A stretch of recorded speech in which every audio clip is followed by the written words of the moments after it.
3। Hello friends, जैसा आप सब लोगों को पता है केवीएस का एडवर्टीजमेंट आ चुका है जिसमें आपके पास 13,404 वैकेंसी हैं। 13,404 वैकेंसी का मतलब कि अगर आप पढ़ने में थोड़ा भी ठीक है ना, या फिर आपका इंटरेस्ट है जॉब में, तो आप आराम से आपकी जॉब इस बार सिक्योर हो सकती है। अब एक चीज समझ लीजिए, दो टाइप के लोग हैं हमारे पास तैयारी में। पहला, जिनको तैयारी करनी है बस, और दूसरे वो लोग हैं कि जो तैयारी इसलिए कर रहे हैं क्योंकि जिनको नौकरी चाहिए। तो जो सेकंड कैटेगरी के लोग हैं ना, जिनको की नौकरी चाहिए, उनके लिए अब इससे अच्छा मौका मुझे लगता है कि न तो पिछले 3 या 4 साल में था और ना ही अगले 2 या 3 साल में होने वाला है। तो इस बार आपको पूरी ताकत और पूरी मेहनत के साथ लग जाना है, जिसमें हमारा इंस्टीट्यूट, सिग्मा और मैं हमेशा आपके पर्सनली टच में रहेंगे। ऐसा नहीं है कि हम लोगों का रिलेशन बहुत वो है, पैसे दिए काम खत्म हो गया, नहीं। हम आपके पर्सनली सबके टच में रहेंगे और जिसका जो भी डाउट है वो किसी भी टाइम, कोई भी, कभी भी कांटेक्ट कर सकता है। मेरा नंबर सेंटर पर रहेगा, तो उसके लिए आपको कोई दिक्कत नहीं है। बस ये है कि आपको पढ़ना है और इस बार जॉब लेनी है, क्योंकि अगर इस बार जॉब नहीं तो फिर आप अंदाजा लगा लो कि पिछले कितने सालों से नहीं थी और आगे आने वाले कितने सालों तक नहीं रहेगी। ठीक, पहली चीज। दूसरी चीज, अब हम आते हैं इस पे, क्योंकि मेरा नाम अशोक यादव है और मैं आपका सिर्फ सीडीपी का सेक्शन लूंगा। तो अब दो चीज समझ लिए, सीडीपी में ना एक बहुत ही आसान सेक्शन है सीडीपी का। आसान से मतलब कि आपके पास जितने भी कोर्स के कंटेंट हैं, उन कंटेंट में सबसे ज्यादा आसान आपके पास सीडीपी का सेक्शन है।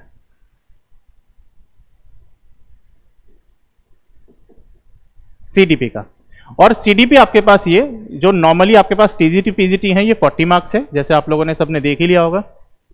एंड जो पीआरटी है, पीआरटी में आपके पास ये 60 मार्क्स हो गया। ठीक, अब सीडीपी ना, एक्चुअली जब आपसे ये कहा जाता है सीडीपी मतलब चाइल्ड डेवलपमेंट एंड पेडागोजी, बाल विकास और शिक्षण शास्त्र, ये सब्जेक्ट आप लोगों के लिए ना बिल्कुल भी नया नहीं है। क्यों? क्योंकि ये सब्जेक्ट आपने पहले बीएड में पढ़ा है, फिर आपने सीटीटी में आपने क्वालिफाई करने में पढ़ा होगा, इसके बाद अब आपको पढ़ना है। तो सिलेबस में ऐसा कुछ बहुत नहीं है कि बहुत कुछ नया आने वाला, या ऐसा कि जो आपने देखा सुना ना हो, वो ऐसा कुछ आने वाला है नहीं, क्योंकि आप सब लोग इस सिलेबस से पहले ही फैमिलियर है। बस करना हमें ये है कि ये जो हमारा सिलेबस है ना, इसको हमको बिल्कुल टिप्स पे कर लेना है, पहली चीज। अब टिप्स पे कैसे होगा? टिप्स पे करने के लिए फिर हम हैं आपके पास। यहां पर दो चीज समझ लो कि जो आपका पेपर है, जो आपने यूपी से जो लोग बिलोंग कर रहे होंगे, उनके दिमाग में एक माइंडसेट रहता है कि एक पेपर रहता है फैक्ट बेस्ड। यहां पर पेपर आपका फैक्ट बेस्ड नहीं रहेगा, पेपर आपका जो रहता है वो रहता है प्योरली कॉन्सेप्ट बेस्ड पेपर। अब कॉन्सेप्ट बेस्ड और फैक्ट बेस्ड में क्या है कि जैसे ही आपको ये आता है, जैसे ही हम ये कहते हैं कि जो आपका पेपर है वो कॉन्सेप्ट बेस्ड है, आप ये समझो कि आपका आधा काम आसान हो गया। मतलब आप रटने रटाने से आपकी बिल्कुल छुट्टी। क्यों? क्योंकि जैसे आपने सिलेबस देखा होगा, दो टाइप के आपको पेपर मिलने। कभी आप पेपर को इवेल्युएट करो कैसे, यूपी का पेपर है एक साइड में रखो, एक आप सीटीटी का पेपर, फिर केवीएस का, डीएसएसबी के, इन सब के पेपर आप एक साथ रखो। अब पेपर एक साथ जब रखोगे ना, तो सेम क्वेश्चन मिलेगा आपको, सेम टॉपिक से क्वेश्चन मिलेगा, लेकिन नेचर बिल्कुल डिफरेंट है। अब सपोज हम एक क्वेश्चन लेते हैं, जैसे कि आपके पास सीटेट में, यूपी टेट में एक पहला ही टॉपिक है ग्रोथ एंड डेवलपमेंट का। अब ग्रोथ एंड डेवलपमेंट में से आप यूपी में क्वेश्चन मैच करो, तो यूपी में क्या आता है?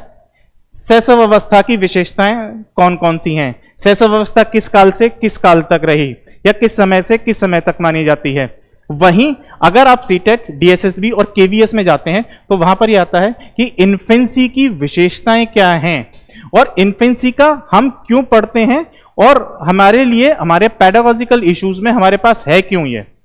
ठीक, तो एक कंसेप्ट है और एक फैक्ट है, तो फोकस हमें ये करना है कॉन्सेप्ट पर। और जब हम कॉन्सेप्ट पढ़ना शुरू करते हैं तो हमारा एक काम बहुत कम हो जाता है, बस कॉपी लिखो लिखो लिखो, कॉपी लिखो फिर याद करो। ऐसा हम लोग कोई काम करेंगे नहीं, बिल्कुल कंसेप्चुअल अप्रोच रखेंगे। आपको सिर्फ, मैं आपको सारी चीजें बताऊंगा कैसे, सिर्फ कहानी के फॉर्म में। कोई रटना नहीं है, कोई किताब वाला नहीं है, कोई किताब फॉर्मेट लिखवाना है, नहीं।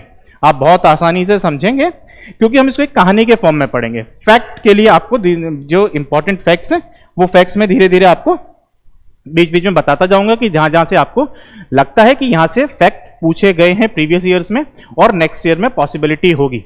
लेकिन आप ये समझें कि जो 40 क्वेश्चंस हैं, मुश्किल से 5 से 7 क्वेश्चंस होंगे, 5 से 7 क्वेश्चंस जहां पर आपको फैक्ट मिलेगा। सपोज किसकी परिभाषा किसने कही है, कौन सा काल कब माना जाता है, किस बुक का नाम क्या है, इस टाइप के क्वेश्चंस आपको ना के बराबर मिलेंगे। क्वेश्चंस आपको मिलेंगे बिल्कुल सीधे सीधे कंसेप्चुअल कहानी बेस में। पैडागॉजी मतलब शिक्षण शास्त्र, मतलब आपको सिर्फ पढ़ाना आना चाहिए, ना कि याद करना आना चाहिए। ठीक है, तो ये रहा हमारे पास दोनों के लिए जो हमारे पास अप्रोच रहेगी, और वो अप्रोच रहेगी हमारे पास कॉन्सेप्ट बेस।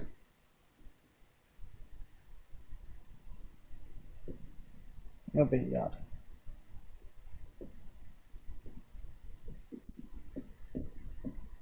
ये हमारे पास कॉन्सेप्ट बेस्ड अप्रोच रहेगी। बस आपको ये समझ लेना है, फैक्ट ना के बराबर है, यानी कि 90% पेपर जो है वो आपका कॉन्सेप्ट बेस्ड रहेगा, 10% जो आपके पास पेपर है वो आपका फैक्ट बेस्ड रहेगा। ठीक है, और ये फैक्ट जो है ना, ये फैक्ट भी ऐसे नहीं है कि कहीं आपने देखा नहीं, सुना नहीं, वो नहीं है। जो रेगुलर फैक्ट्स आपके पास चलते आए हैं वही आपको रेगुलर फैक्ट समझने हैं। ये तो रही कि हमको तैयारी कैसे करनी है। अब तीसरी चीज कि हमारे पास सिलेबस क्या है। इसके लिए सिलेबस जैसा आप लोगों ने सबने देख ही लिया होगा, उस सिलेबस में सिर्फ आप चीजें अगर आप सिलेबस मैच करें तो बहुत रटने वाली चीज अगेन वहां पर भी नहीं है हमारे पास। हमें करना क्या है उसमें कि जो आपके पास पूरा सिलेबस है, उस पूरे सिलेबस का आउटलाइन समझना है हमको।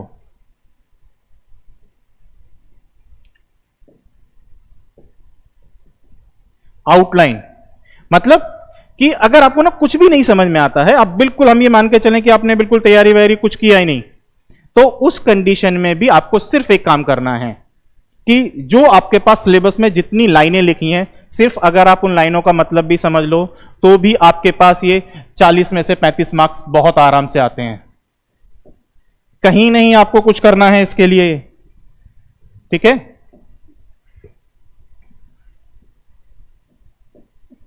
35 मार्क्स क्यों? क्योंकि आपको बहुत जो आप छूट गया है छूट जाने दो, आपको सिर्फ इतना फोकस करना है कि जो लाइनें हमें सिलेबस में डिक्लेयर करके दी गई हैं केवीएस के द्वारा, सिर्फ उन लाइनों के आप मीनिंग समझ लोगे तो मीनिंग से आपका 35 क्वेश्चंस 40 में से आराम से हो जाएंगे। सिर्फ कॉन्सेप्ट है, मैं फिर कह रहा हूं कॉन्सेप्ट बेस्ड अप्रोच है। बहुत किताबें नहीं रटनी है, बहुत फैक्ट भी नहीं रटने हैं, क्योंकि बहुत किताबें बहुत फैक्ट रटे होंगे आपने अब से पहले, अब नहीं पढ़ेंगे और ना ही मैं आपको कभी फैक्ट रटने का मौका दूंगा। अब दूसरी चीज आपके पास आती है यहां पर कि सिलेबस क्या है। सिलेबस में जो ऑलमोस्ट आपके पास जो सीटीटी का सिलेबस था उससे आप लोग सब फैमिलियर रहे होंगे। बस मैं आपको 2-3 चीजें आप उसमें बता देता हूं जो आपके पास इसमें सीटेट के सिलेबस में हमें नहीं थी। ठीक है, एक जैसे हमारे पास सीटीटी का सिलेबस जहां से हमारे पास शुरू होता है, बिल्कुल सेम यहीं से सिलेबस अगर आप नोटिस करेंगे तो आपके पास सिलेबस रहा होगा। वो सिलेबस में आपके पास ग्रोथ एंड डेवलपमेंट से शुरू हुआ है, जो हमारे पास वहां पर भी था। इसके बाद ग्रोथ एंड डेवलपमेंट है, फिर उसके बाद आपके पास सेकंड यूनिट में सोशलाइजेशन लिखा होगा। ठीक है, इसके बाद आपके पास इसमें चिल्ड्रन विद डाइवर्स बैकग्राउंड लिखा है, तीसरे यूनिट में चिल्ड्रन विद डाइवर्स बैकग्राउंड लिखा हुआ है। लर्निंग है आपके पास जिसमें बिहेवियरिज्म, कॉग्निटिज्म, ये सारी चीजें आपके पास लिखी हुई हैं।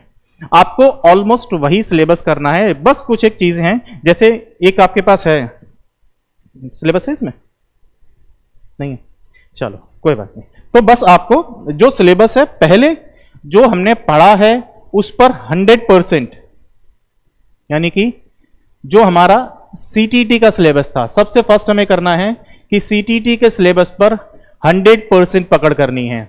अगर हम ये मान के चलते हैं कि ये सीटीटी के 100% है, तो ये वाले सिलेबस पर आपकी डीएस केवीएस पर आपकी 90% आपकी पकड़ बहुत आसानी से हो जाएगी, क्योंकि कंसेप्चुअली बहुत अलग पेपर होने वाला है नहीं। मैंने फिर कह रहा हूं, पेपर आपको देखना है सीटीटी का, पेपर यूपी का नहीं देखना, पेपर राजस्थान का नहीं देखना। अगर सीडीपी राजस्थान और यूपी से कंपेयर करोगे ना, बिल्कुल ही अलग मिलेगा, तो वो नहीं करना है आपको। ठीक है, अब आ जाते हैं हम यहाँ पे अपने सिलेबस पे। जैसे कि अब हमारे पास सिलेबस है और जहां से हमारे पास सिलेबस शुरू होता है, वो सिलेबस शुरू होता है हमारे पास कहां से? ग्रोथ एंड डेवलपमेंट से। ठीक है, सॉरी,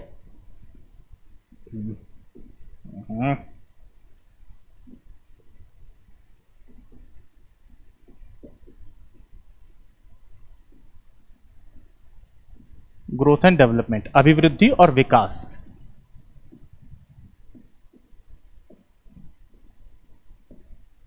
इस पे तो राइटिंग ही बेकार आ रही है। अभिवृद्धि और विकास, ठीक। एक चीज आप समझ लें, इसको समझने से पहले ये आपके पास सिलेबस में पहला टॉपिक है, हमारे पास यहां पर भी टॉपिक नंबर 1 है हमारे पास, ठीक है। अब यहां पर आप ये समझने से पहले ना, बिल्कुल जैसे हमने कहा कि हम हमेशा ओरिजिनल पढ़ेंगे, और पढ़ना समझना आपको कहां से शुरू करना है, जहां से सब्जेक्ट का ओरिजिन है। यानी कि ये जहां से ये जो सीडीपी है ना, ये सीडीपी वर्ड एक्चुअली आया कहां से है, ठीक है। हम एक वर्ड पढ़ते हैं ना पहले, क्या, मनोविज्ञान, मनोविज्ञान, ठीक। मनोविज्ञान कहां से आया, पहले तो आपको 3 चीज समझनी है। एक तो जो हम पढ़ते हैं एजुकेशनल साइकोलॉजी, पहला।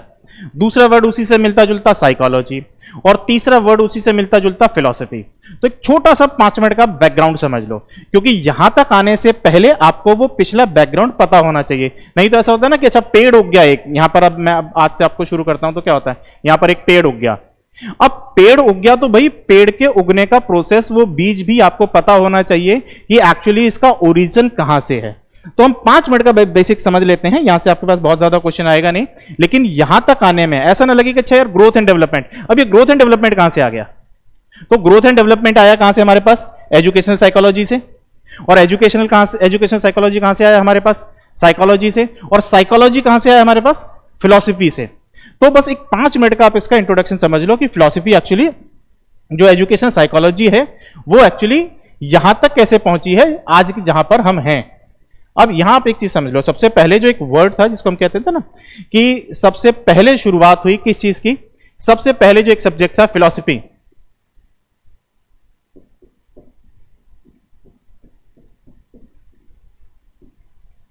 फिलॉसफी यानी कि दर्शन शास्त्र।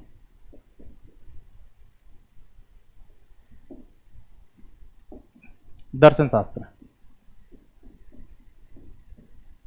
दर्शन शास्त्र, बस 5 मिनट का इंट्रोडक्शन आप समझ लो, क्योंकि तब आप ये समझ जाएंगे कि एक्चुअली हमें शुरू कहां से करना है, और यही अप्रोच रहेगी आपकी किसी भी टॉपिक को पढ़ने की। ऐसा नहीं है कि सब्जेक्ट शुरू करने की अप्रोच है, अप्रोच रहेगी आपकी किसी भी सब्जेक्ट को शुरू करने की। अब सबसे पहले हमारे पास जो कहा जाता है, एक ऑलमोस्ट सारे विषय थे कि सब जहां भी जो भी विषय हैं वो सारे के सारे क्या है, दर्शन शास्त्र की देन है, या फिर हम ये कहा जाता है कि कहीं ना कहीं किसी की किसी जड़ें यहां से उलझी हुई हैं। अब सबसे पहले आप दर्शन शास्त्र का मतलब समझें, 2 वर्ड हैं, एक दर्शन, ये संस्कृत में ये आप सब बिल्कुल घिसी पिटी लाइन है, आप लोग सब जानते ही होंगे, दृश्य, और एक शास्त्र। दृश्य का मतलब है आपके पास देखना, और शास्त्र का अर्थ क्या हो गया, वर्णन करना। 1 मिनट, शास्त्र का अर्थ हो गया आपके पास वर्णन करना, ठीक है। मतलब फिलॉसफी का मतलब कि जैसे हमने देखा उसको वैसे ही हमने वर्णन कर दिया। अब जैसे देखा वैसे वर्णन कर दिया से मतलब ये नहीं कि हम अच्छा हम रोड पे जा रहे हैं, कुछ दिख गया हमें तो हम करने लगे, है ना, समझ रहे होगे कुछ लोग कि मैं क्या कहना चाह रहा हूं, तो वो आपने वर्णन करना चालू कर दिया, ये वो वर्णन नहीं है। यहां देखने से मतलब है समझने से, अंडरस्टैंडिंग से। देखने का मतलब समझना है, यानी कि जो समझा वो हमने दूसरे को बता दिया। अब दर्शन शास्त्र में ना हमारे पास 2-3 स्ट्रीम्स हैं, या 2-3 हम यूं कहें कि 2-3 आइडियोलॉजीज हैं। अब 2-3 आइडियोलॉजीज कौन सी, अब पहले सबसे पहले हम ये समझते हैं कि भारतीय दर्शन है ना, भारतीय दर्शन। अब भारतीय दर्शन शुरुआत हुई, और भारतीय दर्शन में क्या था, सबसे पहले किसे दार्शनिक माना जा रहा था, दार्शनिक उसे माना जा रहा था जो बात कर रहा था किसकी, आत्मा, परमात्मा, ठीक है, यानी कि जो पारलौकिक या जो दूसरे लौकिक विषयों के साथ जुड़ा हो। यहां तक भारतीय संप्रदाय। इसके बाद हमारे पास एक दूसरा संप्रदाय आता है, मैं आपको बहुत शॉर्टकट में बताऊंगा, बस हमें यहां तक आना है कि एजुकेशन साइकोलॉजी का ओरिजिन कहां से है। एक भारतीय दर्शन, भारतीय दर्शन का सब्जेक्ट मैटर ये रहा। इसके बाद आता है पाश्चात्य, पाश्चात्य, यार इस पाश्चात्य में ग्रीक, इसको हम यूनानी कहते हैं, ये वो दर्शन था। ये एक्चुअली हम लोगों के कंपैरेटिव थोड़ा सा प्रैक्टिकल ज्यादा था, ठीक है। जैसे हमारे पास क्या है, हम आत्मा परमात्मा पे हमारा ज्यादा फोकस रहा, उसके बाद ये जो लोग थे ये व्यवहारिक समस्याओं के साथ जुड़े रहे। आपने किताब पढ़ी होगी ना, रिपब्लिक देखा होगा, बहुत नाम सुना होगा। अब रिपब्लिक क्या है? रिपब्लिक पूरे उस समय की व्यवस्था का वर्णन करती है, उसको वहां का दर्शन माना जाता है या फिर आप उसकी राजनीति मान लें। ठीक, इसके बाद जो आज की जो वर्तमान परिदृश्य है या जो वर्तमान परिप्रेक्ष्य है, इसमें ये क्या है, इसको हम इन दोनों को मिला के एक नया ऑलमोस्ट वही हुआ जिसको हम कहते हैं वास्तविक दर्शन शास्त्र। आज की डेट में वास्तविक दर्शन शास्त्र, ठीक है, वास्तविक दर्शन शास्त्र।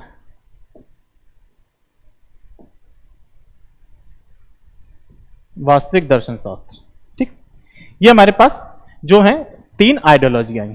अब जब ये हमारे पास वास्तविक दर्शन शास्त्र आया ना, तो वास्तविक दर्शन शास्त्र से ही हमारे पास एक और नया वर्ड निकल के आया कि वास्तविक दर्शन शास्त्र। इसके बाद हमारे पास आया, इसी से ही एक वर्ड आया करीबन करीबन 500 ईयर्स पूर्व, 500 साल पहले क्या था, एक वर्ड और आया जिसको हम लोगों ने कहा मनोविज्ञान। मनोविज्ञान, ठीक है। अब मनोविज्ञान समझ लो, ऐसा नहीं है कि जैसे 500 वर्ष का, जैसे नॉर्मली कहते हैं क्या कि 16वीं सेंचुरी के शुरुआत में इसकी शुरुआत हुई, ऐसा कुछ नहीं है। कि अगर मनोविज्ञान ऐसा 16वीं सदी वाला नहीं है कि मनोविज्ञान सिर्फ 16वीं सदी से शुरू हुआ। वो याद है आपको, अभी लॉकडाउन में महाभारत बहुत चली ना, गीता। गीता को क्या कहते हैं हम लोग, दर्शन या मनोविज्ञान? क्या गीता दर्शन की तरह देखी जाती है, लेकिन आप समझें कि गीता क्या सिर्फ दर्शन है? गीता में क्या क्या अर्जुन ने, सॉरी भगवान श्री कृष्ण ने क्या कहा गीता में? जो अर्जुन की मनोदशा है, वो गीता पूरी उसी मनोदशा का निवारण करती है ना। मनोविज्ञान भी हमारा वही करता है कि मनोविज्ञान मतलब हमारे दिशाओं का ज्ञान करना है, ठीक है। मन की दशाएं हैं या जो हमारी इंटरनल स्थिति है, इसका पता लगाना है, तो मनोविज्ञान वही है। इसका मतलब कि मनोविज्ञान का ओरिजिन जैसे कहा जाता है कि यहां नहीं है, बट हाँ हम ये कहते हैं कि इसको सिस्टमैटिक तरीके से लिखना या पढ़ना 16वीं शताब्दी में शुरू हुआ। नहीं तो मनोविज्ञान न तो कोई दर्शन कोई नया विषय है, या जैसे लिखा आपके पास 500 साल पहले आया, ऐसा भी कुछ नहीं है। अगर ये 500 साल पहले हम मानते हैं तो फिर हम उस गीता को क्या मानेंगे, या जो हमारे और धार्मिक ग्रंथ हैं उनको क्या मानेंगे? क्या वो सिर्फ दर्शन है? वो मनोविज्ञान नहीं है। वो एक ऐसे वो ऐसे दर्शन है जो मनोविज्ञान पर आधारित है, ठीक। अब मनोविज्ञान जब ये 500 सेंचुरी में आया, तो सबसे पहले इसमें अब क्या हुआ कि मनोविज्ञान, अगर अब दर्शन शास्त्र के बाद एक शाखा जो इसकी विकसित हुई, जिसको हमने क्या कहा, मनोविज्ञान कहा। अब मनोविज्ञान को लेकर के एक मिनट रुकना जरा, कोई यार, एक मिनट छोड़ दिया आप। अब आते हैं हम क्या, दूसरी बात हमारी मनोविज्ञान। अब मनोविज्ञान आया तो मनोविज्ञान में छोटा छोटा यहां तक एजुकेशन साइकोलॉजी तक आने में मनोविज्ञान को 4 स्टेप्स निकले, है ना, जिसको हम कहते हैं 4 चरण। ये सब आप लोगों ने पढ़े होंगे, बस शॉर्टकट में मैं आपको एक बार रिवाइज करवा रहा हूं, क्योंकि यहां के बाद आपको ऐसा नहीं लगेगा कि अच्छा कोई हमारा संदर्भ कटा हुआ है या ये कॉन्सेप्ट कहां से आया। मनोविज्ञान में जो हमारे पास सबसे पहली स्टेज थी, सबसे पहले मनोविज्ञान को क्या कहा गया? आत्मा का अध्ययन। पढ़ा होगा ना, आत्मा का अध्ययन। अब मनोविज्ञान को जब हमने शुरुआत में कहा कि मनोविज्ञान जो है वो आत्मा का अध्ययन है, स्टडी ऑफ सोल। अब स्टडी ऑफ सोल में ना थोड़े टाइम बाद क्या हुआ, ये जो फिलॉसफी है ये खत्म हो गई। कभी सोचा कि ये जो मनोविज्ञान वाली जो फिलॉसफी थी ये क्यों खत्म हो गई? क्योंकि 2 चीज आप समझो कि किसी भी चीज को विज्ञान के लिए आपको 2 चीज समझनी है। एक तो उसका सब्जेक्ट मैटर, एक उसका सब्जेक्ट मैटर, दूसरा मेथड, कि आप उसको कौन सी विधि के साथ पढ़ेंगे, ठीक है। अब न तो हम इस आत्मा को डिफाइन कर सकते थे, सब्जेक्ट मैटर, और ना ही हमारे पास ये मेथड था। तो फिर भी मनोविज्ञान, जब हमारे पास एक ऐसी चीज है कि मनोविज्ञान में जो सब्जेक्ट मैटर है वही डिफाइन नहीं है, अगर वो डिफाइन नहीं है तो फिर स्टडी कैसे? इसीलिए ये जो है वो खत्म हो गया। इसके बाद आपके पास दूसरी स्टेप आई। दूसरे में इसको कहा कि जो स्टडी ऑफ माइंड, ठीक है ना, मन का विज्ञान। मन का विज्ञान। अब मन का विज्ञान वाली अवस्था में क्या हुआ, सेकंड स्टेज पर अगेन जो दो समस्याएं हमारे पास यहां थी वही दो समस्याएं हमारे पास यहां भी बनी रही कि न तो इस मन के विज्ञान के लिए हमारे पास न तो सब्जेक्ट मैटर, न तो हम इस मन को परिभाषित कर सकते थे, सॉरी, न तो हम इस मन को परिभाषित कर पा रहे थे और ना ही मेथड को। इसीलिए थोड़े टाइम बाद क्या हुआ कि ये जो स्टडी ऑफ माइंड भी चला गया। इसमें इसके बाद आपके पास थर्ड स्टेज है। इसमें थर्ड स्टेज क्या, थर्ड स्टेज आपके पास आती है study of consciousness, study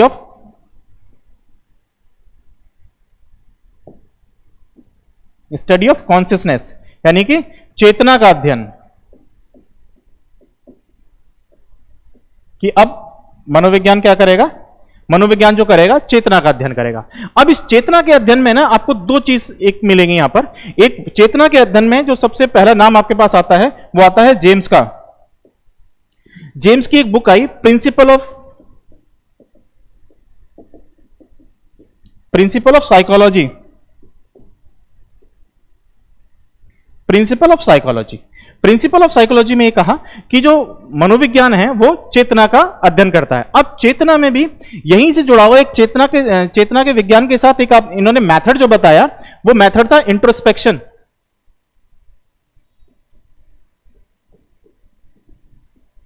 introspection, ठीक है ना। इंट्रोस्पेक्शन मतलब आत्मदर्शन या अपने आप को देखने की विधि। अब इसी इंट्रोस्पेक्शन मेथड में एक नाम आपको बहुत मिला होगा, विलियम वुंट। विलियम वुंट क्यों फेमस है? विलियम वुंट ने 1879 में मनोविज्ञान की लिप्जिंग यूनिवर्सिटीज में मनोविज्ञान की प्रथम प्रयोगशाला की स्थापना की। ये क्वेश्चन आपके पास बहुत बार आया है और ये इतनी पूरी कहानी बताने का मतलब ये इसका संदर्भ बताना था मुझे कि मनोविज्ञान ये इंट्रोस्पेक्शन मेथड आया, ये बाद में ये इंट्रोस्पेक्शन मेथड और ये इंट्रोस्पेक्शन मेथड के साथ ये जो वुड का नाम है ये आपके पास डायरेक्ट क्वेश्चन है और पिछले कई बार पिछले छोटे छोटे बहुत सारे एग्जाम्स में पूछा गया है कि मनोविज्ञान की प्रथम प्रयोगशाला कहां स्टैब्लिश की गई थी। तो ये लिप्जिंग है, जर्मनी। तो लिप्जिंग अब आज की डेट में इसको यूनिवर्सिटी ऑफ कार्ल मार्क्स कहा जाता है या कार्ल मार्क्स यूनिवर्सिटी कहा जाता है, नाम चेंज हो गया, ठीक है। तो ये लिप्जिंग यूनिवर्सिटी में 1879 में आपके पास यहां पर आया। अब बात यहां पर भी यही था कि जो सारी समस्या थी वो इस बात को लेकर के थी कि भाई ये इंट्रोस्पेक्शन है, अंतर्दर्शन विधि है, ये है ना, ये अंतर्दर्शन विधि है। अब अंतर्दर्शन बड़ी समस्या है कि अब मुझे अंतर्दर्शन का मतलब मैं अपने आप को देख करके बात करूंगा। अब अपने आप को जब मैं देखूंगा तो दो बातें हैं कि पहली चीज तो ये कि मैं क्या न्यूट्रल रह पाऊंगा या मैं जो देखना चाह रहा हूं, जो मैं समझना चाह रहा हूं, क्या मैं वही अपने बारे में समझूंगा। बहुत बार क्या होता है ना कि हमारी फीलिंग्स ना बहुत हाई होती हैं, क्या बहुत हाई हैं तो हम अपने आप को वैसे कर सकते हैं, अपनी क्षमता या अपने आप में जो हमको टेस्ट करना है क्या वो हम सही बात पता लगा सकते हैं। एक बहुत नॉर्मल चीज समझे, आप बाहर रोड पे जा रहे हैं, हम अपनी क्षमता देखते हैं कि क्या है हमारी क्षमता, बाहर रोड पे जा रहे हैं, कोई आपके पीछे पड़ गया। अब जब पीछे पड़ा है तो क्या है, एक तो आपको डर है, आपके संवेग बहुत ऊपर है, क्या अब उस समय पर आप अपने बारे में कोई भी चीज या कोई भी निर्णय ले सकते हैं क्या? तो वो जो मेथड है, वो जो विधि है, इसीलिए क्यों ये बहुत ज्यादा सब्जेक्टिव है। सब्जेक्ट का मतलब व्यक्तिनिष्ठ।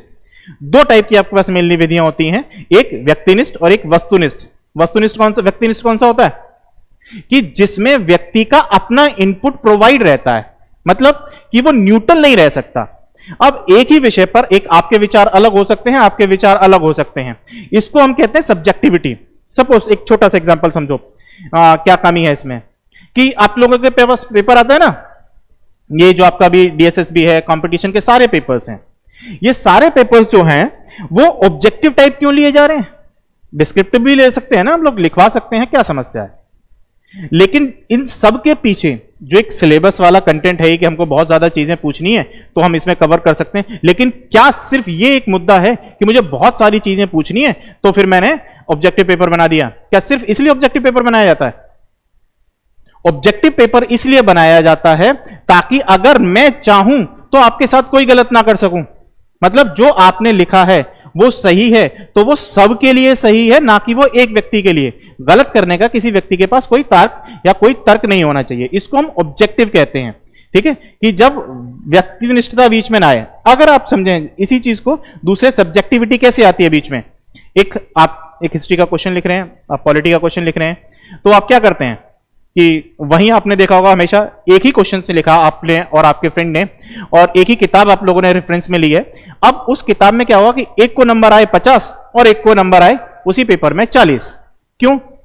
अब दोनों सवाल सही है ना, लेकिन एक जो जिसके नंबर ज्यादा हैं वो टीचर की मानसिकता को मैच किया, टीचर ने उसको नंबर दे दिए। एक दूसरा जो टीचर की मानसिकता को मैच नहीं किया तो उसने उसको 40 नंबर दे दिए। अब इस बात का जो इफेक्ट है या जो इस बात का जो प्रभाव है वो तो सीधा सीधा बच्चे के ऊपर है ना। इसी को हम व्यक्तिनिष्ठता कहते हैं, सब्जेक्टिविटी। तो इसी प्रभाव से बचने के लिए ऑब्जेक्टिविटी या जो भी आपके पास मेथड्स हैं उनको हम ये कहते हैं कि मेथड जो है वो वस्तुनिष्ठ होने चाहिए। और ये जो मेथड था ये वस्तुनिष्ठ नहीं है। हर आदमी अपने आप को अलग तरीके से देख रहा है, इसीलिए क्या हो गया कि ये जो पूरा का पूरा जो मेथड है, ये जो पूरा का पूरा मेथड है ये आपके पास रिजेक्ट हो गई थ्योरी। अब इसके बाद जो इसमें जो आपके पास जो फोर्थ स्टेज आती है, जो इसमें जो आपके पास फोर्थ स्टेज है, उस फोर्थ स्टेज में कहा गया नंबर 4 कहा गया इसमें आपके पास व्यवहार का अध्ययन, व्यवहार का अध्ययन। ठीक है, यानी कि अब मनोविज्ञान के आगे जब ये इंट्रोस्पेक्शन मेथड खत्म हो गया तो ये कहा गया कि जो मनोविज्ञान है ये व्यवहार का अध्ययन करता है।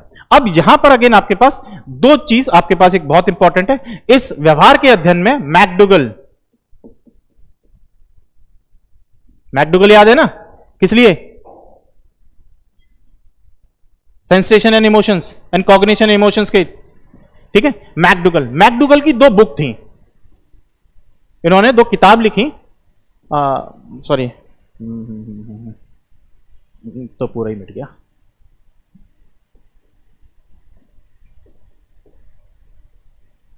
मैकडूगल की 2 बुक थी, एक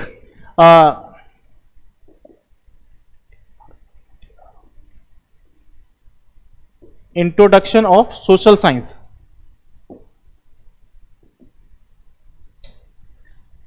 और एक दूसरी बुक थी इनकी आउटलाइन ऑफ साइकोलॉजी।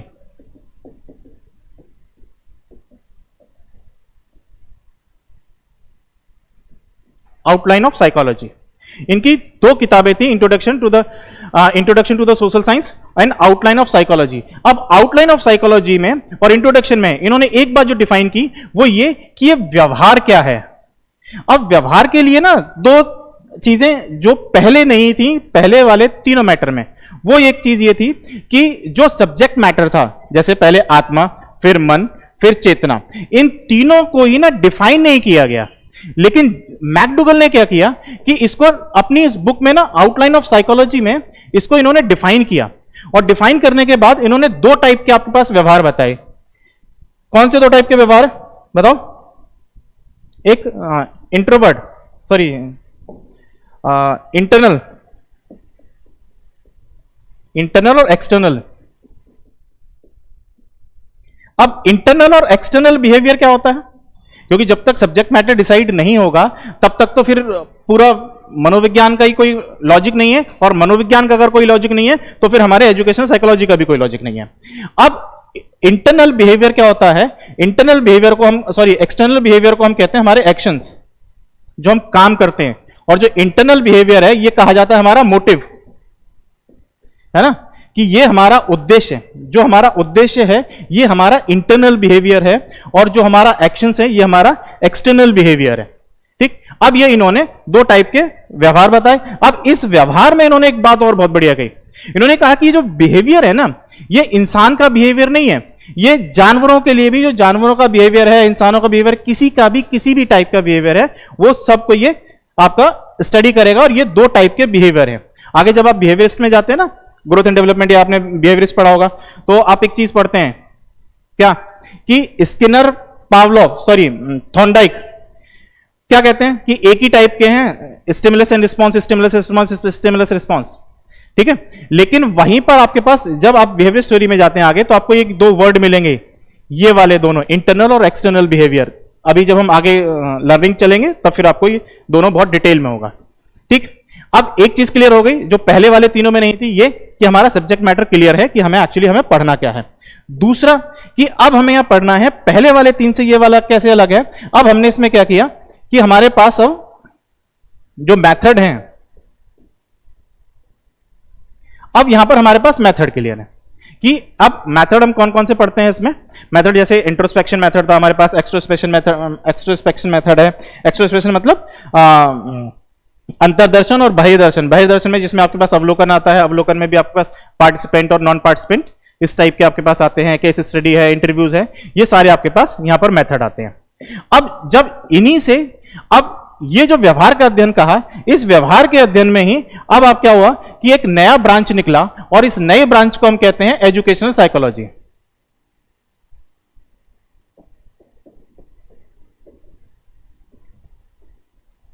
हैंडराइटिंग समझ में आ रही है या और साफ लिखने की कोशिश करूं? Education psychology. अब एजुकेशन साइकोलॉजी क्या है? ये जो मनोविज्ञान के जो सिद्धांत थे उनको सबको हमने क्या किया, उन सबको हमने शिक्षा में यूज कर लिया, शिक्षा में। अब बात ये आती है कि ये एजुकेशन साइकोलॉजी क्या है, व्हाट एंड व्हाई, क्यों। अच्छा, अब हमें अब बात दो चीज समझनी ना। अब टीचिंग का आपके पास कोई भी एग्जाम है तो अब आपसे पूछा जा रहा है हमेशा एजुकेशन साइकोलॉजी यार क्यों है इतना इंपॉर्टेंट एजुकेशन साइकोलॉजी, और अब टीचर बनने के लिए पिछले कुछ सालों में ये इतना इंपॉर्टेंट या इस पे इतना फोकस क्यों किया गया है। तो दो चीज समझ लो आप। एक तो जो हमने कहा कि एजुकेशन साइकोलॉजी क्या है, तो एजुकेशन साइकोलॉजी वो है कि जिसमें हमने मनोविज्ञान के जो नियम हैं या जो मनोविज्ञान की जितनी व्यवस्थाएं हैं, जो टर्म्स हैं, वो सब हमने शिक्षा में इस्तेमाल कर लिए। अब शिक्षा में इस्तेमाल कर लिए वो कैसे? पहली चीज आप देखो,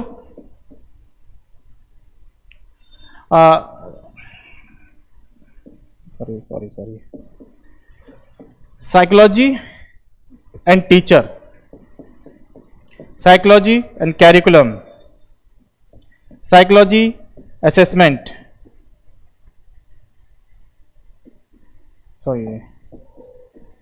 साइकोलॉजी स्टूडेंट, और भी ऐसे बहुत सारे फैक्टर्स हैं। बहुत सारे क्या, कोई भी एक ऐसा फैक्टर्स है जो ये कहता हो कि यह जहां पर एजुकेशन साइकोलॉजी का टच नहीं है, पहली चीज। अब दूसरी चीज ये कि ये एजुकेशन साइकोलॉजी क्यों। अब चलो ये यहां तक सब ठीक है, बातें हम मान लेते हैं, लेकिन ये एजुकेशन साइकोलॉजी क्यों और ऐसा क्या इंपॉर्टेंट है जो हमें इसमें पढ़ना है। एजुकेशन साइकोलॉजी का मतलब कि या सिर्फ एक लाइन में आप मतलब समझो उसकी, एजुकेशन साइकोलॉजी का मतलब चाइल्ड सेंटर एजुकेशन।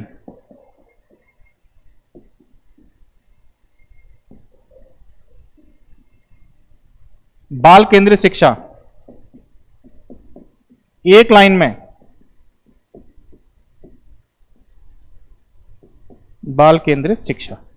अब आप ये समझो कि ये एजुकेशन साइकोलॉजी है क्यों, क्या, और हमसे क्यों इतनी पूछी जा रही है और क्यों पिछले कुछ सालों में इतना फोकस रहा है। वो एक दोहा सुना होगा ना पहले, कौन सा वाला, गुरुर ब्रह्मा वाला, और एक वो दूसरा क्या, काक चेष्टा वको ध्यानम, ये सुना ही होगा ना। हमारे पापा हमें यही कह के उठाते थे, और जो लोग गांव देहात के इस परिवेश से हैं वो क्या है, यही कह रहे हैं ना, काक चेष्टा वको ध्यानम अल्प निद्रा स्वनिद्रा। वो क्या है, एक बार बताना जरा कोई है? काक चेष्टा वको ध्यानम अल्प निद्रा गृह त्यागी विद्यार्थी पंच लक्ष्मणम। मिस कर रहा हूं तो आप लोग देख लेना, बहुत टाइम हुआ इसको, है ना, रैंडमली याद आ गया। अब ये सब क्या था, क्या उस शिक्षा को, चूंकि जो हमें पूरे टाइम पढ़ाई गई, क्या उसे देख के ये कहा जा सकता है कि अच्छा यार ये शिक्षा हमारे लिए बनी है ना।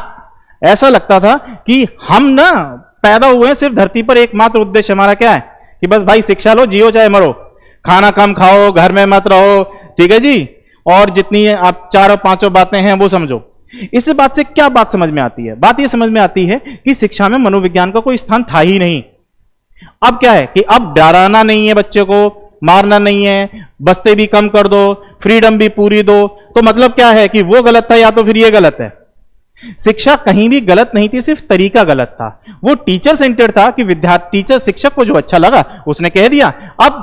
अब क्या है कि हम शिक्षा उस हिसाब से लेते हैं कि शिक्षा में खाली बर्तन नहीं देखते बच्चे को कि अच्छा इसमें ठूस दो जितना ठूस सकते हो। अब शिक्षा में हम क्या करते हैं कि ये मनोविज्ञान आपको इसलिए पढ़ाई जा रही है, एजुकेशन साइकोलॉजी, कि ये हमें ये बताएगी कि अच्छा कौन से वाले बर्तन में कितनी जगह है और हमें इसमें कितना पानी भरना है। समझे मेरी बात को? तो इसीलिए आपके पास ये एजुकेशन साइकोलॉजी आपको पढ़ाई जा रही है। ठीक, क्लियर? चलो, अब यहां तक ये एजुकेशन साइकोलॉजी हमें क्यों पढ़ाई जा रही है, ये मेरे ख्याल से आपको ये चीजें क्लियर हो गई होंगी। अब यहां के बाद जैसे आपके पास हमारे पास कोई भी सब्जेक्ट आता है या कोई भी हमारे पास अब टॉपिक शुरू होता है, तो उस टॉपिक में आपको ये नहीं लगेगा अच्छा यार ये सब्जेक्ट ही कहां से उग गया। वो बेसिक आउटलाइन है, ये आप समझ लेना, आपके अंडरस्टैंडिंग लेवल के लिए बहुत डेवलप है। और मैं हमेशा अप्रोच मेरी हमेशा कंसेप्चुअल रही है। तो जो लोग बीएड कर चुके हैं वो लोगों के लिए कोई इशू है नहीं, लेकिन जो लोग अब बीएड कर रहे हैं जिनको नेट एजुकेशन देना है या उनको जिनके यूनिवर्सिटीज के पेपर हैं, तो हम अप्रोच वो लेके चलेंगे कि एक बार आप अगर समझ लेते हैं हमारे टच में, तो आपको न तो ये पेपर क्वालिफाई करने के लिए कोई जरूरत है और ना ही आपको आपके एकेडमिक्स के लिए एजुकेशन साइकोलॉजी को पढ़ने की जरूरत है। कि जितना मैं आपको यहां कंसेप्चुअली क्लियर कर दूंगा वही कंसेप्ट हमेशा आपको अपने यूनिवर्सिटी, इवन यहां तो छोड़ो, यूनिवर्सिटी के पेपर में भी as it is copy paste कर लेना है। ठीक है, तो अप्रोच हमेशा वो कि जो कॉन्सेप्ट डेवलप करे, और एक बार अगर कॉन्सेप्ट डेवलप हो गया, दो बातें, एक पहली तो आप उसको कभी भूलते नहीं हो, दूसरा आपको कभी उसको रिवाइज ही नहीं करना, एक बार दिमाग में चल गया वो फिर आपके पास चीजें चली गई। क्लियर? अब यहां के बाद अब आपको यह समझ में आएगा कि जब एजुकेशन साइकोलॉजी है, चाइल्ड सेंटर्ड एजुकेशन है, तो अब जो हमारे पास एक्चुअली जो कंटेंट शुरू होता है वो अब हमारे पास यहां से अब आपको समझ में आ जाएगा कि जो पहला टॉपिक है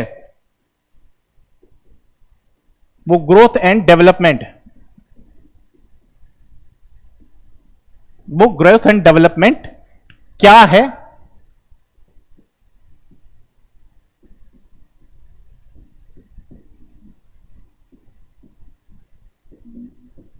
ठीक है। एक कि पहला तो ये कि आपको अभी समझ में आ जाएगा कि ग्रोथ एंड डेवलपमेंट क्या है, और दूसरा कि ग्रोथ एंड डेवलपमेंट क्यों पढ़ाया जा रहा है। और सबसे पहले ये शुरुआत इस सिलेबस में, आप कहीं भी देखो, एक चीज आपने कभी नोटिस की है कि सिलेबस जो है ना आपके पास, चाहे वो फिर सीटीटी का है चाहे फिर आपके पास केवीएस का है, एक चीज है कि सब में अगर ग्रोथ एंड डेवलपमेंट पूछना है तो ग्रोथ एंड डेवलपमेंट सबसे पहले ही क्यों लिखा है, ग्रोथ एंड डेवलपमेंट, ठीक है। इसके बाद आपके पास सोशलाइजेशन, इसके बाद आपके पास कॉग्निटिव डेवलपमेंट, इसके बाद आपके पास डाइवर्स बैकग्राउंड, इसके बाद आपके पास लर्निंग। ये सेम ऐसा पैटर्न क्यों है? ऐसे अभी कभी हमें नहीं, अभी सोचा ही नहीं होगा ये बात कि ये जो ग्रोथ एंड डेवलपमेंट हर एक सिलेबस में, हर एक किताब में सबसे पहले क्यों, इसके बाद फिर सोशलाइजेशन, इसके बाद कॉग्निटिव डेवलपमेंट क्यों? क्योंकि बच्चे का डेवलपमेंट ही ऐसे होता है। आपको शुरू करना है कहां से? बच्चे के जन्म से। बच्चे के जन्म से फिर सोशलाइजेशन, जो कि सोसाइटी में आता है, सोशलाइजेशन, इसके बाद आपके पास कॉग्निटिव डेवलपमेंट, और जो भी आपके पास थ्योरीज हैं, थ्योरीज ऑफ डेवलपमेंट, वो आपको सारी पढ़नी है। तो बस छोटा छोटा 10 मिनट में इस टॉपिक को हम और जो चीजें खत्म करेंगे। अब इस टॉपिक के आपके पास दो पार्ट हैं, दो पार्ट, एक आपके पास फैक्ट जैसे हमने कहा और एक कॉन्सेप्ट, ठीक। अब फैक्ट का पार्ट आपके पास आ गया स्टेजेस, कि किस किस अवस्था में, कौन से साल में कौन सी अवस्था होती है, इन्फेंसी का काल, प्रौढ़ावस्था का काल, बेबीहुड का काल, एडल्टहुड का काल, एक ही है। दूसरा आपके पास जो इसमें एक जो कॉन्सेप्ट बेस्ड है, वहां से आपके पास एक क्वेश्चन आपको हमेशा यहां हर एक एग्जाम में मिलेगा, ही आप देख रहे हो। और स्टेट के लिए ये आपको मिलेगा यूपी में, यूपी टेट, सी टेट में बहुत कम आता है, ठीक है। एक ये आपके पास फैक्ट बेस है, और स्टेट में, स्टेट के जितने भी छोटे एग्जाम है, जैसे राजस्थान के हैं, स्टेट लेवल के जितने एग्जाम है वहां आपसे डायरेक्टली क्वेश्चन पूछा जाता है। पहली चीज, सीटीटी में यहां से क्वेश्चन कम पूछा जाता है, ऐसा नहीं है कि नहीं आता, प्रायोरिटी रहती है यहां पर। क्यों? पेपर बहुत बैलेंस रहेगा आपका, कभी भी ऐसा नहीं होता कि अच्छा एक इंपॉर्टेंट टॉपिक है तो उसमें से 10 क्वेश्चन आ गए, एक इंपॉर्टेंट नहीं है तो उसमें से 2 आए। आप पूरे पेपर एनालाइज कीजिए किसी भी टॉपिक में से आपके सिलेबस में। इसीलिए मैंने कहा पास होना क्यों आसान है, कि जितना सिलेबस दिया है सिर्फ उनके लाइनें समझनी हो, लाइनों का अर्थ, वो लाइनों का अर्थ समझ गए, आपका 90% काम हो गया। बस हमें समझ नहीं है। हमें क्या लगता है ना, अच्छा हमने किताब उठा ली एक, हम लोग सिलेबस ही नहीं उठाते, तैयारी में सबसे बड़ी समस्या ये रहती है, हम लोग सिलेबस नहीं उठाते। हम लोगों ने क्या किया, मार्केट से गए, एक किताब खरीद ली, अब उस किताब में अब वो हमारे पॉइंट ऑफ व्यू से लिखी है, बीएड के पॉइंट ऑफ व्यू से लिखी है, किसी और ने अपने टाइम पास के पॉइंट ऑफ व्यू से लिख दी, वो हमारे कंटेंट काम की नहीं है ना।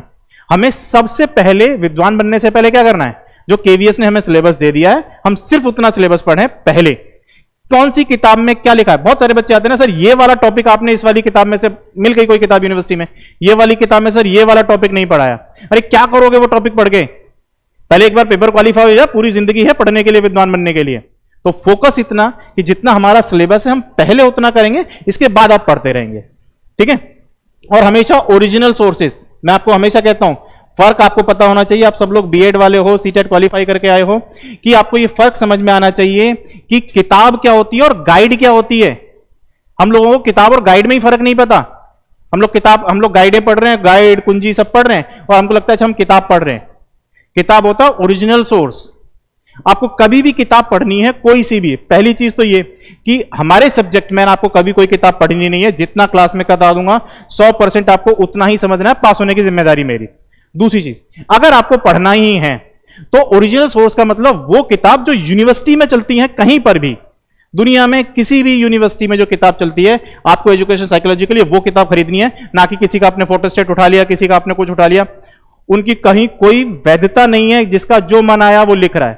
तो किताब आपको फॉलो करनी है हमेशा ओरिजिनल सोर्स, और ओरिजिनल कौन सा, जो आपके पास यूनिवर्सिटीज में चल रही हैं, जो रिसर्च में आपके पास यूज हो रही है। एक्चुअली किताबें तो वही है ना, बाकी तो सब कॉपी पेस्ट है, ठीक है। अब इसमें आ जाओ, कॉन्सेप्ट में आपके पास दो चीज आती हैं, एक तो अभिवृद्धि और विकास में अंतर, डिफरेंस। ये ऑलमोस्ट हर एक किताब में लिखा हुआ, बस इसको याद करने का एक पैटर्न मैं आपको नया बता दूंगा। दूसरा, अभिवृद्धि और विकास में अंतर के बाद विकास के सिद्धांत, प्रिंसिपल ऑफ डेवलपमेंट, ठीक है। तीसरा एक क्वेश्चन आता है इसमें, फैक्टर इफेक्टिंग डेवलपमेंट, प्रभावित करने वाले कारक। ये सब आपके पास किताब में लिखा हुआ है, प्रभावित करने वाले कारक, ठीक। यहां से आपको एक क्वेश्चन मिलेगा जिसमें ये जो सिद्धांत जो है ना, ये आपका 90% टॉपिक है। सिर्फ ये वाली एक 7-8 लाइनें जो हैं, ये आपके पास 90% टॉपिक है। और ये यहां से आपके पास सीटेट में बहुत आता है, तो केवीएस में बहुत आसानी पेपर ही आता है सारा, कोई बहुत टफ तो कहीं आता ही नहीं है, ठीक है। तो एक आपके पास ये है, एक आपके पास फैक्ट बेस्ड है। अब आपको समझना क्या है, इसमें आपको 15 से 20 मिनट है ना, रोट लर्निंग, यानी कि इसको रट लेना है, क्योंकि फैक्ट्स में आपके लिए कोई कुछ नहीं कर सकता। इतनी इस अवस्था से इस अवस्था में, इस अवस्था की ये विशेषताएं हैं, ये आपको समझनी है। दूसरा एक ये है अंतर जो आपको समझ लेना है। अब ये अंतर आपको कैसे समझना है, आप ये समझो शुरुआत से, सबसे पहले कि हमारे पास है ग्रोथ, अभिवृद्धि, और विकास, डेवलपमेंट।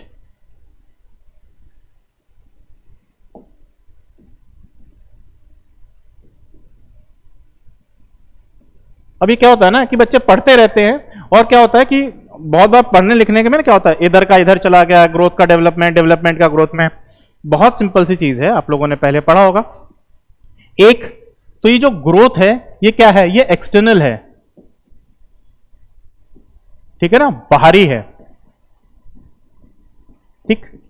और जो डेवलपमेंट है, ये क्या है, आंतरिक है, अंदर, इंटरनल।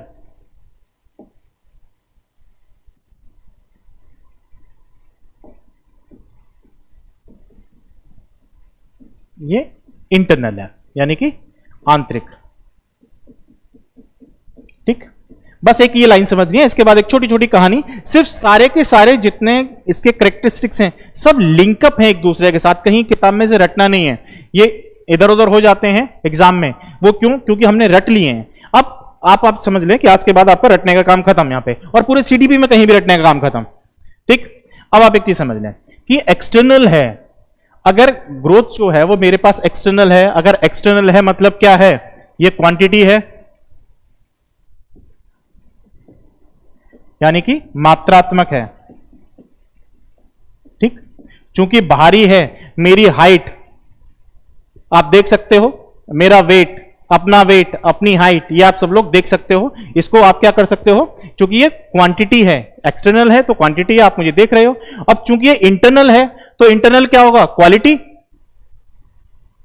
गुण, गुणात्मक। ठीक, अब यहां पर एक चीज आप समझ लो कि एक वर्ड मैंने यहां पे छोड़ दिया, बहुत सारे लोगों को कंफ्यूजन होगा, उसको हम बाद में लेटर ऑन डिस्कस करेंगे, है ना। ऑलमोस्ट किताब में लिखा हुआ है कि क्या है ये, गुणात्मक है, या फिर ऑलमोस्ट सब किताब में लिखा है क्या, गुणात्मक और मात्रात्मक, क्वांटिटेटिव और क्वालिटेटिव दोनों। अब ये गुणात्मक और मात्रात्मक क्यों लिखा है, और ये सिर्फ जो है वो मात्रात्मक क्यों है, अभी एक और पॉइंट है, इसके बाद में आपको ये दोनों चीज एक साथ बताता हूं। ठीक, अब चूंकि ये क्वांटिटेटिव है, पहली चीज आप समझो कि चूंकि ये बाहरी है, ये क्वांटिटेटिव है, तो क्या हो सकता है, आप इसको मेजर कर सकते हो, मापन।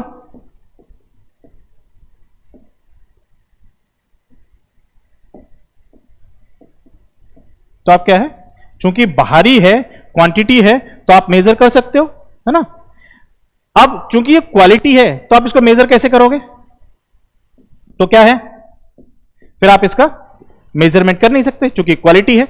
आप क्या काउंट कर सकते हो, 1 किलो दूध, अब दूध में कैल्शियम है या दूध ताकत प्रोवाइड करता है, कैसे मेजर कर सकते हैं, आप 1 किलो मेजर कर सकते हैं ना।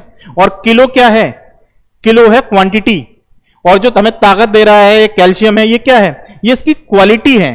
तो आप ये क्वालिटी मेजर नहीं कर सकते, आप ये क्वांटिटी मेजर कर सकते हैं। ठीक, अब चूंकि आपने क्या किया, ये मात्रात्मक है, अब ये मेजरमेंट है। अब बात ये आती है, क्या ये मेजरमेंट हमेशा एक जैसा रहेगा या आगे पीछे होता रहेगा, सब सीक्वेंस में है और सब एक के बाद एक है, रटना कुछ नहीं। अब चूंकि क्या ये मेजरमेंट है, तो क्या ये मेजरमेंट चलता रहेगा, क्या ग्रोथ हमेशा लाइफ भर मेजरमेंट चेंज होता रहेगा, ये क्या होता है, ये टाइम बाउंड होती है, मतलब समय के साथ रुक जाती है, समय के साथ ये रुक जाती है। अब चूंकि ये क्वालिटी है, तो क्या क्वालिटी रुकती है, क्वालिटी हमारी हमेशा चलती रहेगी, तो क्या होता है, ये लाइफ लॉन्ग।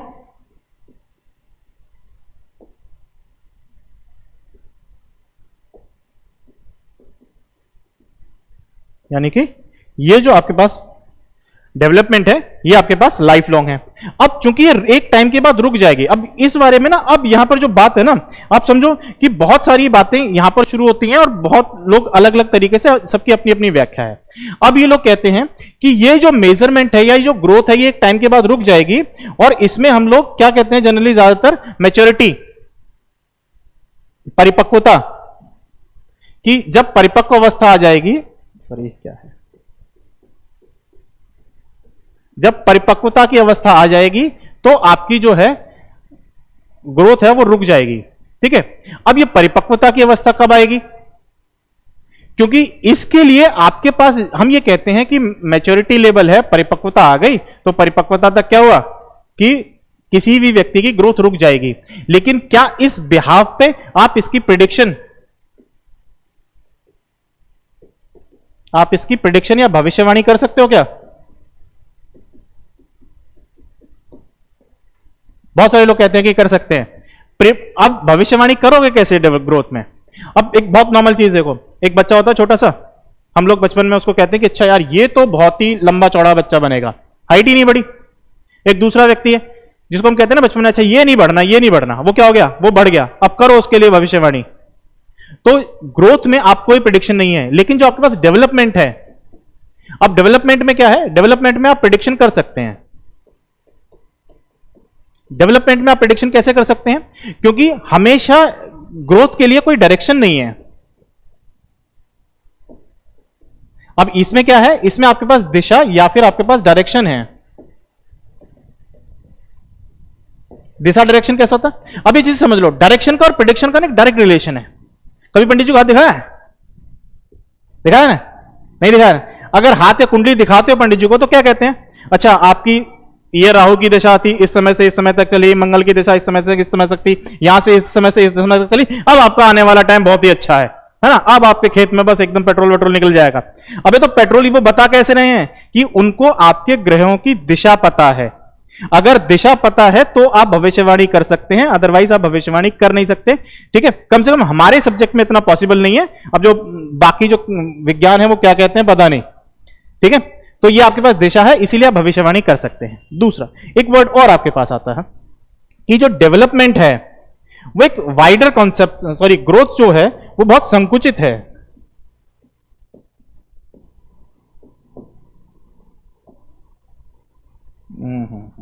एक तो यार मैं इससे ना थोड़ा फ्रेंडली नहीं हूं। एक ग्रोथ जो है वो बहुत संकुचित अर्थ में यूज की जाती है और विकास जो है वो एक वृहत अर्थ में, यानी कि ये एक वाइडर कॉन्सेप्ट है। अब यहां समझ लो, एक वो जो हमने वहां लिखा था क्या, क्वालिटेटिव और क्वांटिटेटिव दोनों कैसे, और ये वृहत या संकुचित कैसे, कि जब आप डेवलपमेंट की बात करते हैं ना, सपोज आपके आसपास कोई बच्चा रहता है, आप हम लोग इस बच्चे को स्कूल भेजते हैं, तो क्या कहते हैं कि हमने बच्चे के ऑलराउंड डेवलपमेंट के लिए उसको स्कूल में भेजा है।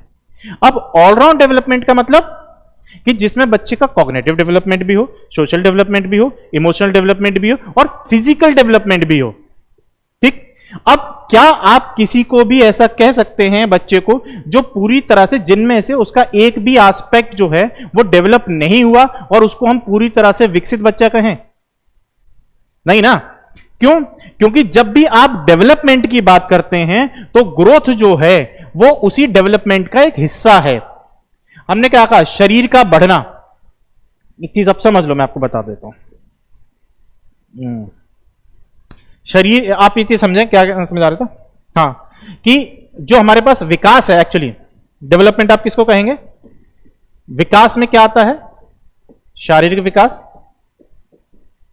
फिजिकल, मानसिक विकास मेंटल, फिर संवेगात्मक इमोशनल, ठीक है, शारीरिक, मानसिक, संवेगात्मक, नैतिक, ये सारे के सारे एस्पेक्ट्स को हम डेवलपमेंट कहते हैं, और इसीलिए हम कहते हैं कि हम बच्चों को अपने ऑलराउंड डेवलपमेंट के लिए उसको स्कूल भेजते हैं। क्या हम बच्चों को इनमें से किसी एक के लिए भेजते हैं क्या? हमारा टारगेट ये होता है कि बच्चा इन सब में हो। और जब हम बच्चे के विकास का जब हम आइडिया लेते हैं ना, तो विकास का आइडिया मतलब उसका शरीर का विकास, उसका मानसिक विकास, संवेगात्मक और उसका नैतिक विकास, सारे के सारे विकास की बात कहते हैं। लेकिन जब हमने ये कहा कि शारीरिक विकास, और आप याद करो हमने पहले क्या लिखा था, शारीरिक विकास मतलब वृद्धि, ठीक है। इसका मतलब क्या है कि जो डेवलपमेंट के एस्पेक्ट्स हैं उसी में से ही शारीरिक विकास या वृद्धि भी एक हिस्सा है। यानी कि जो विकास है वो वृद्धि के बिना हो सकता है। एक बहुत फेमस स्टेटमेंट है, बहुत बार आपके पास आया, कि विकास जो है वो वृद्धि के बिना हो सकता है, लेकिन वृद्धि जो है वो विकास के बिना नहीं हो सकती। ये इसी एक स्टेटमेंट से आपकी दोनों बातें प्रूव होती हैं कि विकास जो है वो अभिवृद्धि के बिना, पहली बात, पॉसिबल है। दूसरी चीज कि जो ग्रोथ है उसको नैरो कॉन्सेप्ट या स्मॉल कॉन्सेप्ट या क्यों कहा जाता है, और जो डेवलपमेंट है इसको हम वाइडर कॉन्सेप्ट क्यों कहते हैं। क्लियर? तो यहां से जब भी आपके पास क्वेश्चन आता है तो बहुत छोटा सा क्वेश्चन आता है। एक पहला, दोनों के बीच में अंतर क्या है, अंतर, डिफरेंस, पहला क्वेश्चन है आपके पास यहां से, कि अगर यहां से आपके पास क्वेश्चन आता है तो कि अभिवृद्धि और विकास के बीच का अंतर, जो बहुत रेयर क्वेश्चन आता है लेकिन पॉसिबली है, आपके पास बिल्कुल बन सकता है। एंड दूसरा आपके पास जो है एक बहुत सिंपल क्वेश्चन, डेवलपमेंट इज, विकास है, विकास डैश। अब नीचे 1 2 3 4 ऑप्शन हैं, अब आपको चूज करना है विकास है या नहीं, आपके पास वो है। सेम क्वेश्चन आपके पास ग्रोथ में बन सकता है, ग्रोथ इज। अब नीचे आपके पास 1 2 3 4 ऑप्शन है। तो आपको ये जो कहानी है पूरी, ये जो पूरी राम कहानी है, ये आपको ये 3 क्वेश्चन करने में हेल्प करेगी। ठीक है, चलिए आज इतना ही, फिर बाकी नेक्स्ट क्लास में इसके, जब हमारी फॉर्मली 12 तारीख से बैच शुरू होगा, और तो 12 तारीख से फिर हम इसको फॉर्मली प्रॉपर पूरे टॉपिक वाइज आपको इससे आगे हम कंटिन्यू करेंगे। ठीक है, थैंक यू।